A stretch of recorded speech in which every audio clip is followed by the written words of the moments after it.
Welcome everyone to another edition of the Sports Wrap with Michael Kravetz. I am your host Michael Kravetz, and on today's show we will be talking about the Steelers' victory over the New York Jets this past Sunday, Pitt's surprising upset of number 13 Virginia Tech at Heinz Field this past Saturday, the Pirates' recent struggles on the road,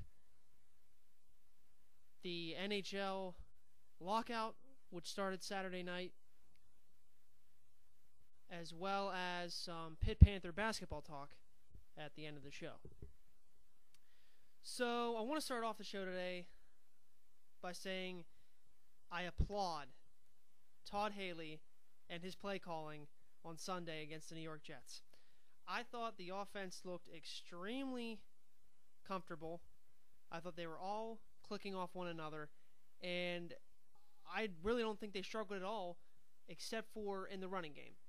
Passing-wise, blocking schemes, I thought everything was fluid, except for the running game.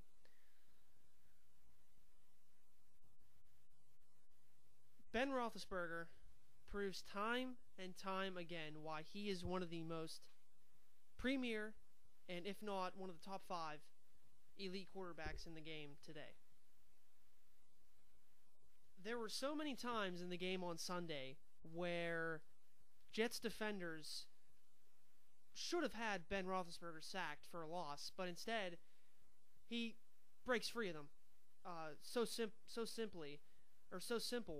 It's astounding to me because he's not really a mobile quarterback by definition, because he is more heavy. He's one of the heavier type quarterbacks in weight. I guess you could compare him to a Cam Newton to some sort, but he, of course, is not as fast as Cam Newton. Michael Vick, on the other hand, is extremely mobile. He's very quick on his feet. But it's just hard for defenders to take Ben down, and I saw a lot of that in the game. Ben ended up going 24 of 31 for 275 yards and 2 touchdown passes. It has definitely been one of the more efficient games I've seen from Ben over the past couple years. And the way he was able to spread the ball out over so many different targets.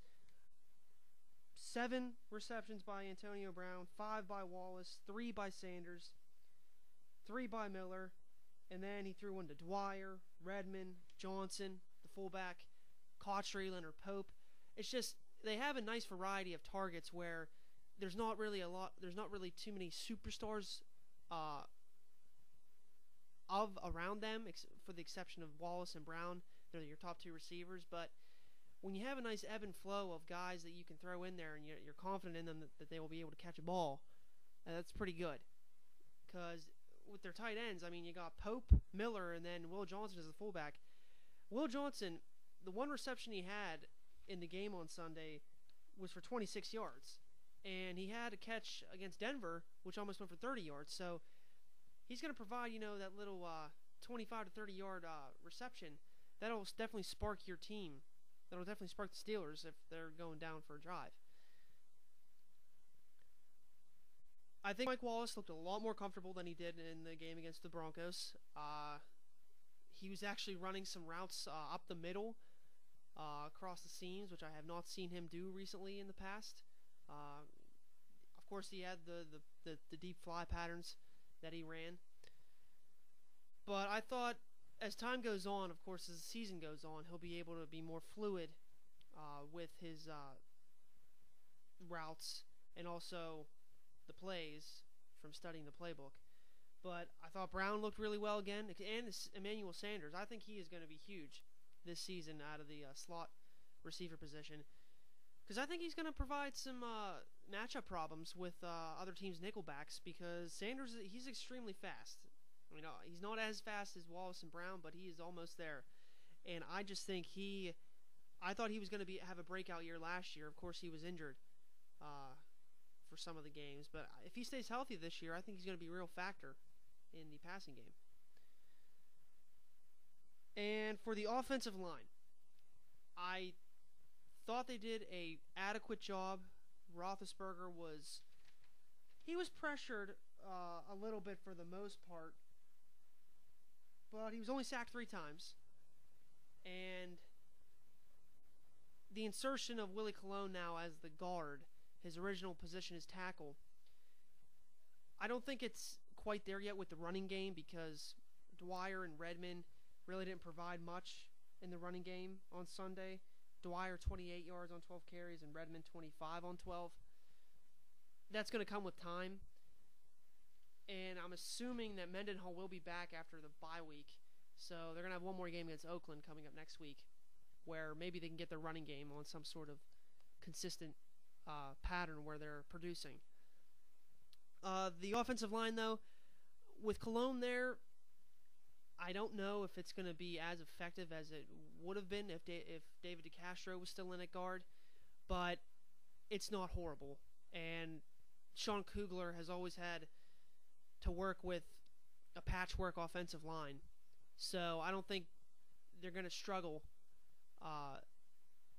mightily this year, even if DeCastro can't go for some reason at all this season. And on the defensive side, I thought the Steelers were spectacular, minus the first drive where Sanchez pretty much drove down the field. I wouldn't say easily, but they were able to convert on a lot of second down, third downs. It was a play that Ryan Clark normally would have made. I mean, he's been out for a while. He bit on a play-action fake, and Santonio Holmes was there one-on-one with Ike Taylor, and he was able to get the touchdown pass. So, but other than that, Sanchez looked extremely uncomfortable. He ended up going 10 for 27. He just did not look as well as he did against Buffalo. He was getting pressured left and right by Woodley and Timmons.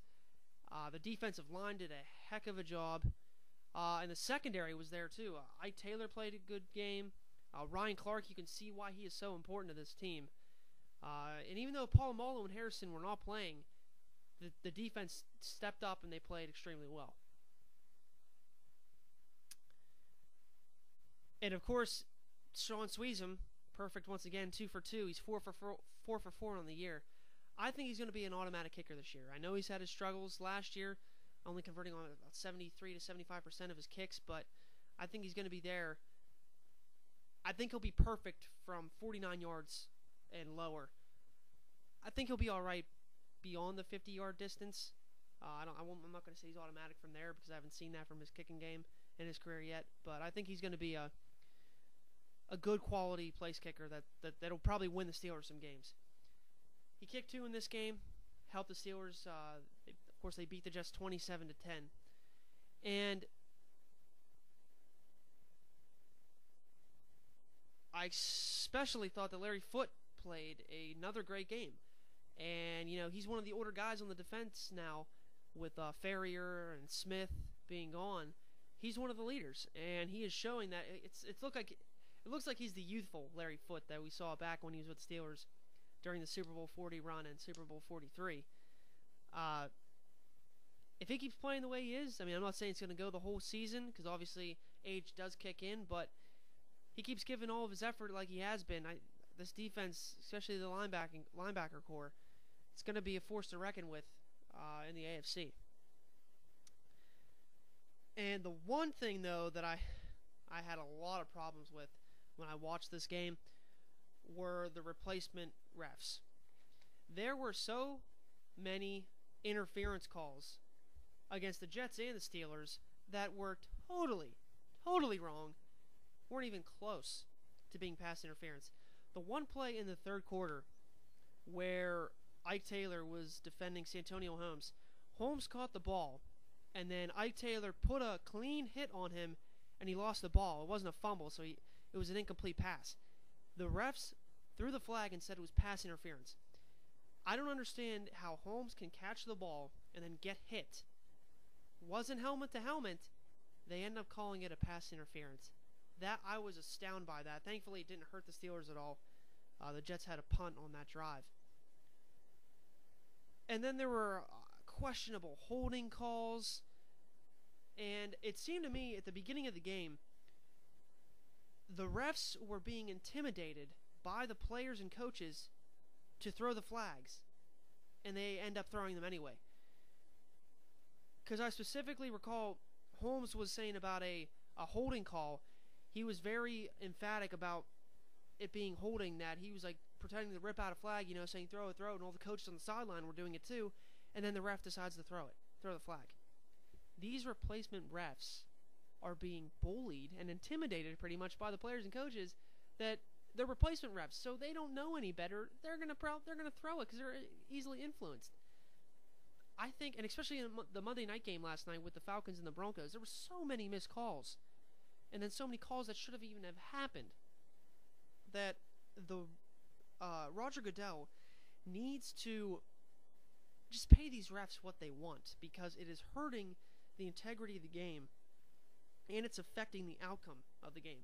I would hate for it to be a game that's coming down at the end, a tie ball game, and they throw a pass interference flag if it's a Hail Mary pass at the 1, and there's no interference there whatsoever. I would hate to see that happen, but if they don't pay the regular refs, they're just going to wait for this to happen, and then the refs will come back. So I don't understand why they may want to risk causing a team to lose a game by leaving these replacement refs in for I don't know how many weeks. Because if they are still there by week 8, I think they're going to be staying there for the whole year. And I hope that they get better, but there's going to be mistakes, and I guarantee you it's going to happen in one of the Steelers games, because that's just the way it goes. It's going to happen in every single game. Every team this year will be burned by the refs' calls, whether they're right or they're wrong.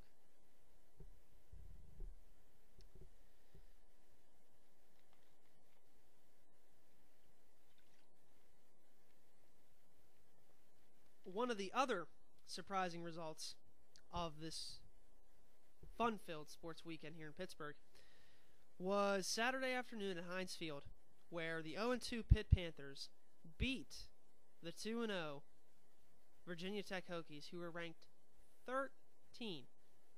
number 13 in the polls. And I'll admit, I did not see this coming at all. I thought Pitt would have played a little bit better at home, thought they would have made a game of it, but they absolutely came out and played at a fast pace. They got out on the board early, and at halftime they led 21-3, and it would have been 24-3 if not for a missed field goal. They obviously had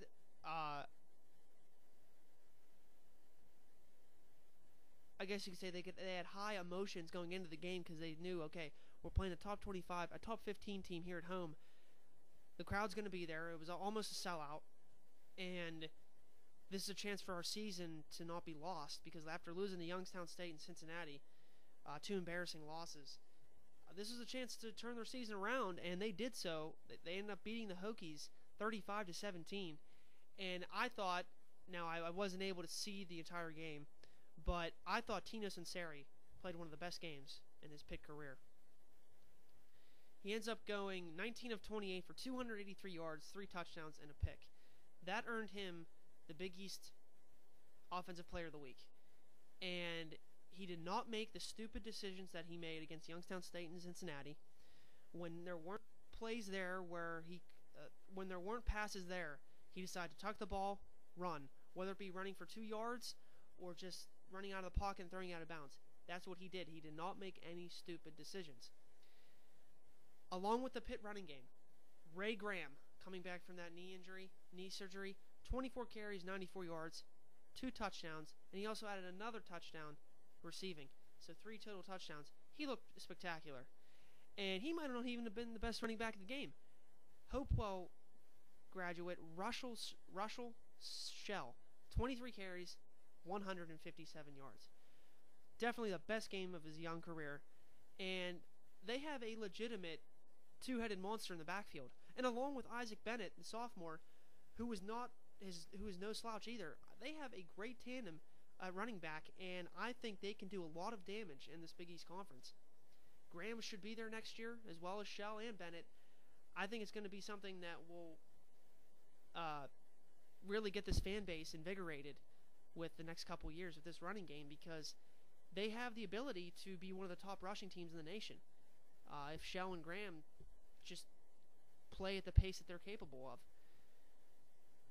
And it goes to show you why Shell was such a highly touted recruit coming out of Hopewell. This is the type of stuff he does against these, especially to do it against a top 15 team. That'll get you put on the map quickly. I was also impressed with Mike Shanahan. 5 receptions, 111 yards, and a touchdown. It's looking like he's probably the number 1 target for Cincinnati, and then next would probably be Devin Street. And, I mean, the receivers, they're no slouches either. Based on this game, I mean, how can you not say that Pitt has a chance now in the Big East? Because with the exception of Louisville, who looked kind of shaky at the end in their win over North Carolina, the division is not, or the conference is not that strong. Even though Cincinnati beat Pitt, I'm not saying that they're the best team either. I think they could lose at least 3 or 4 games. So you want to hopefully see that Pitt will remain consistent. I mean, they have Gardner-Webb coming to Heinz Field next Saturday, so you hope that they can beat them soundly, at least win the game by 10 or 15 points. But you just hope that they don't lose a game like that, because then you'd be losing to 2 subdivision teams at home. That just wouldn't be good for your season in general. And I was also proud of the defense. They did not look slow. They were able to get pressure on the quarterback of Virginia Tech, Logan Thomas. They just, all around, they played a much better game than their first 2 games against Youngstown State and Cincinnati. Jason Hendricks had 2 interceptions. Jared Hawley added 1. There were some fumble recoveries by the Panthers defense. They just played an all-around great game. They looked like a top 25 team. Now, I know you can say that about most teams on a certain day. They look like they're a top 25 team, but this Pitt team really did look like one. And it's good because Virginia Tech's going to be one of your rivals when you go to the ACC next year. So it's good to know that, hey, they have momentum. They beat Virginia Tech this year, and it looks like they're a team that the Pitt will be able to compete with and do well against in the future. So that's something to look forward to. The next thing I'd like to get into are the fading Pittsburgh Pirates.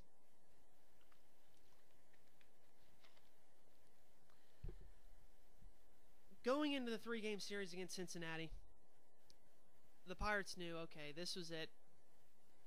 The division's probably out of reach, so let's just try and stay here knit, stay at top of the wild card race.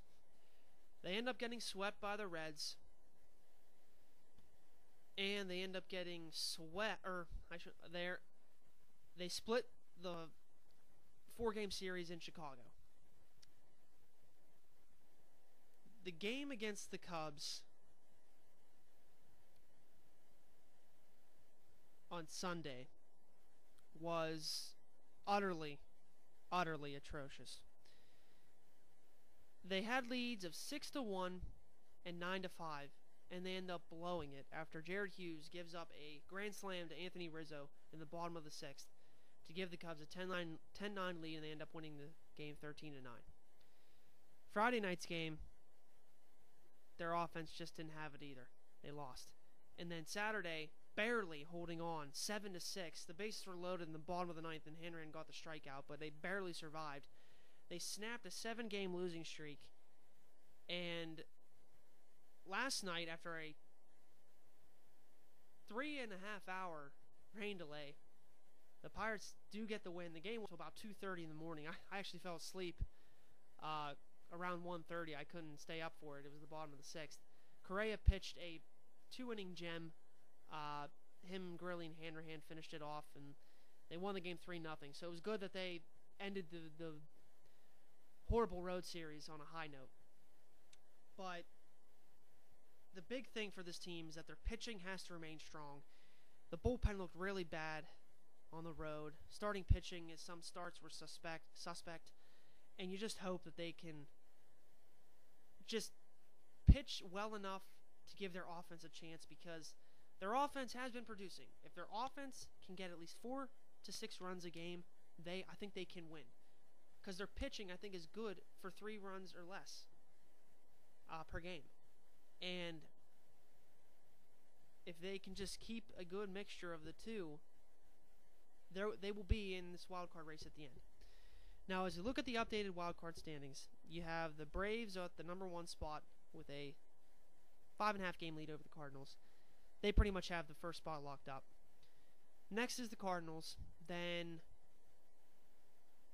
2 games back of the Cardinals, or my mistake, 1 game back of the Cardinals, are the Los Angeles Dodgers. Then we have a tie between the Brewers and the Pirates, who are both 74 and 72, and are 2.5 back, with the Phillies 3.5 back. And the Diamondbacks are 4.5 back. Now, a huge series starting tonight here at PNC Park will involve the Brewers and the Pirates. I thought the Brewers were dead. I thought they were done in early July, end of June. Thought they had no chance. Well, here they come with Ryan Braun leading the way, having another MVP type year. And recently they came off the sweep of the Pirates at Miller Park. This is a huge series. I think it is crucial that the Pirates win this series, but I think it would go a long way if they were to sweep Milwaukee. I think if the Pirates were to sweep Milwaukee, that would end Milwaukee's chances. That would knock them out of this race, because it'd be 3 games back of the Pirates. I just don't think they would be able to recover. Taking 2 out of 3 will benefit the Pirates. Then they would have a 1 game lead over the Brewers. But of course, Milwaukee would still remain in it. Many analysts are saying that the second wild card spot, it'll take 86 wins. And for the Pirates to get 86 wins, they need to go 12-4 in the remaining 16 games. It's a hard thing to ask them because they've been playing under 500 ball these past 3 weeks. But based on last night's great quality game, the offense just has to come through. McCutchen, he started to heat up a little bit. Alvarez just needs to try and remain consistent at the plate.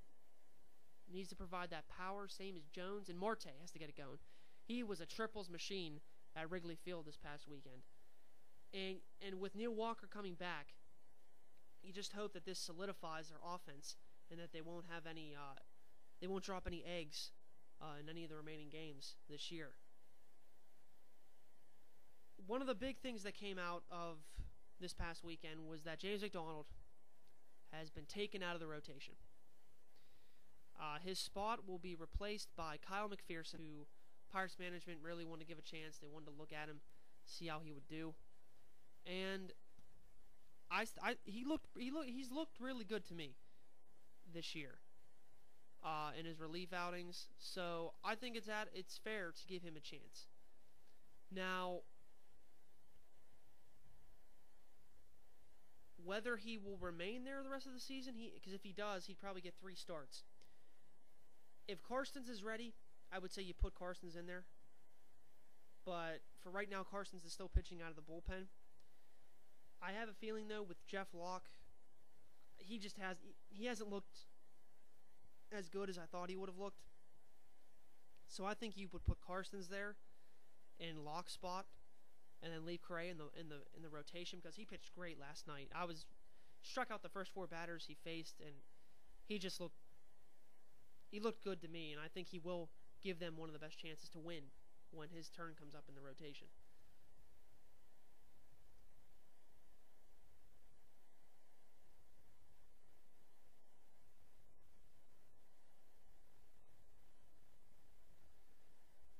So, with this 3-game series against Milwaukee, I think it's very possible that the Pirates could sweep the Brewers.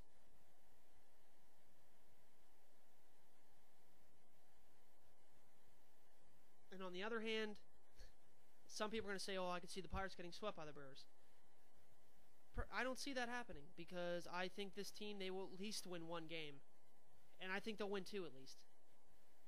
They're going to definitely take the series against Milwaukee, because they know this is their last chance. When they had games with the Cardinals and the Reds in August, it was like, okay, these are games you got to win. This is it. They have to win these 3 games against the Brewers and knock Milwaukee out of the race, because then you're just focusing on the Dodgers and the Cardinals ahead of you. So that's what it's going to come down to. And you have Burnett going tonight, McPherson tomorrow, and Wandy Rodriguez on Saturday. On Thursday. So you have two of your best pitchers going in this series, and McPherson, who's young and looking to prove something. So hopefully they will be able to knock Milwaukee out of this race.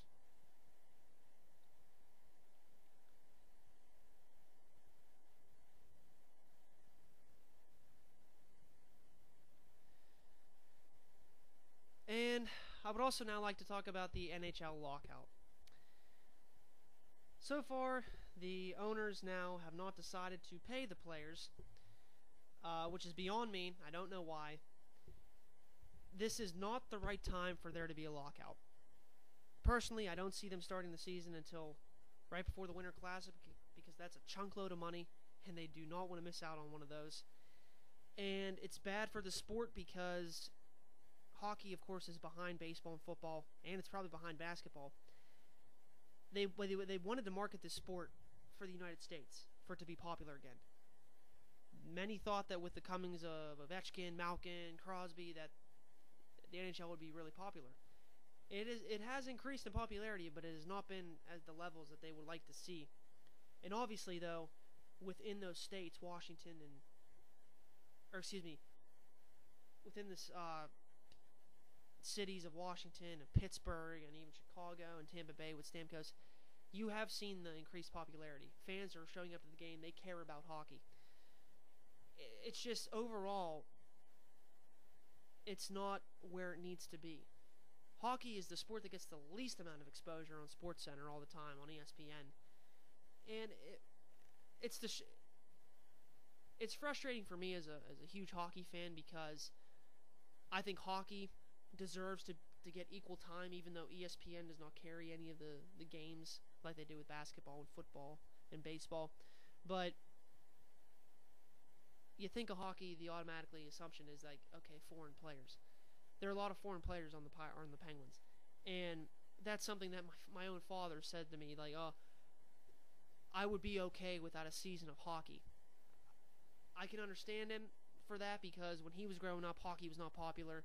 He didn't get into hockey until they had Mario Lemieux in the 80s, and even then he didn't follow it like religiously as he does with the Steelers. But I understand that the Penguins have a lot of foreign players. They don't have too many United States players that are from the United States. But hockey is one of the most exciting sports to be at live, and it's a fast-moving sport. That's why I'm surprised that it is not more popular than baseball. Of course, I think hockey is definitely popular with the younger children, teenagers, because baseball is a slow-moving sport while hockey is fast-moving. I wish it would be one of the most popular sports worldwide, which it really isn't, especially in the United States. And I just hope the owners and the players work out a deal. I know it'd be a miracle, but to get one done so that the season will start on time, because it will affect these players and their fans, because Evgeny Malkin and Sergei Gonchar now, Gonchar used to play with the Penguins, they're now going to be playing with Magnitogorsk in Russia, and there are talks that Sidney Crosby will go play for a European team. And that would be the worst case scenario if Crosby goes over there and ends up getting hit really hard and ends up having concussion-like symptoms again. How would you as a fan feel that your star player got hurt not playing for your team? That just wouldn't sit well with me. And I understand that's what they want to do. They want to go play because they are hockey players. They want to play, and it would help their body stay in shape. But it would just be something I'm not for, and I would definitely not want to see the star player of the Penguins go over to Europe and potentially get injured and ruin his career. I would not want to see that. So please, NHL owners, work out a deal with the players. I do not want to see hockey. I don't want to see hockey not being played at all this year. Just please work out a deal. And I also just want to touch a little bit on the Pitt Panthers basketball schedule, which was released.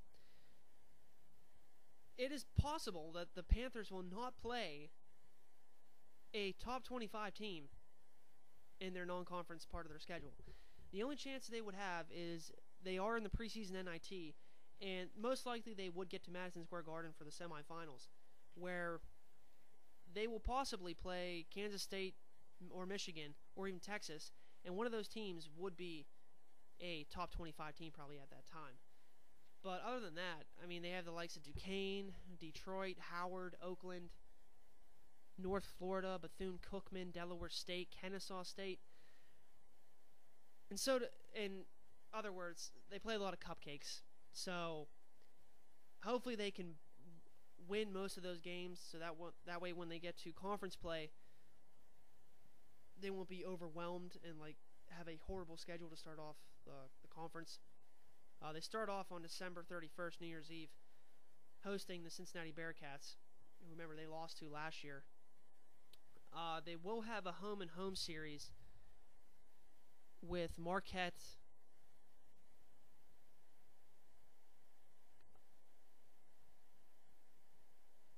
I believe Marquette, South Florida, and Villanova. So, once again with the Big East, you don't play all the teams twice, and it changes from year to year, but this will be the last year that they're in the Big East, so of course their scheduling format does not favor them because obviously they didn't want to give, obviously Pitt's not in the SEC Big East Challenge this year, obviously because Pitt will be leaving for the ACC, but you just hope that this team, I mean, coming off the CBI Invitational win, even though it was a tournament they paid to get in, I think it provided a lot of experience for this team. And with Steven Adams coming in, I do think this team will make the NCAA tournament, and I think it'll be a fun year. I'm a huge Pitt basketball fan, always have been, and I think it'll be a good year for them. But we'll get into that later on toward the year in November when the season begins. So that'll do it. But I would like to say one more thing before I end the show today. Found out that when I was coming home today that NFL Films president Steve Sable passed away at the age of 69 due to brain cancer. And I would just like to say my condolences are out there for the Sable family and friends. And I can honestly say that without Steve Sable, I would not know as much about the game as I do today. I would not be as huge of a fan as I am today. And he is one of the reasons why I want to be a sports broadcaster. I mean, I know he's not a broadcaster per se, but with all his editing skills, his writing skills, producing, directing skills, really got me to see the purity of the game. And watching NFL films, I remember coming home from school, back in middle school and even high school, watching the NFL films on ESPN, ESPN2. I have all of the Super Bowl NFL films that lead into each individual seasons of the first 40 Super Bowls, and I loved watching them. I enjoyed them. It was really one of the fun parts of my life that I won't forget. And it's a sad day to see him be gone. And there's no doubt in my mind that he will be in the Hall of Fame soon enough. So I just want to say thank you, Mr. Sable, and rest in peace right now, as I know you'll be watching all the football games there up in heaven. So just wanted to thank you again. And so that'll do it for the 11th episode. Hard to believe I already done 11 of these for the Sports Wrap. And on next week's show, we'll be talking about the Steelers game against the Raiders, the Pirates' chances, where they're at in the wild card race, Pitt's game against Gardner-Webb, any more news possibly with the NHL lockout, and any other of the major news that's going on in the world of sports, I will be talking about right here. You just listen to the Sports Wrap. I am Michael Kravetz, and I will see you all, well, not see you all, I will be posting up the next episode next week, and this one should be posted up today, later tonight I should say, so be getting all the episodes up as I record them on that day, so hopefully you'll listen, and hopefully you'll enjoy it. So that'll be it for today's show. Michael Kravetz, you just listened to the Sports Wrap.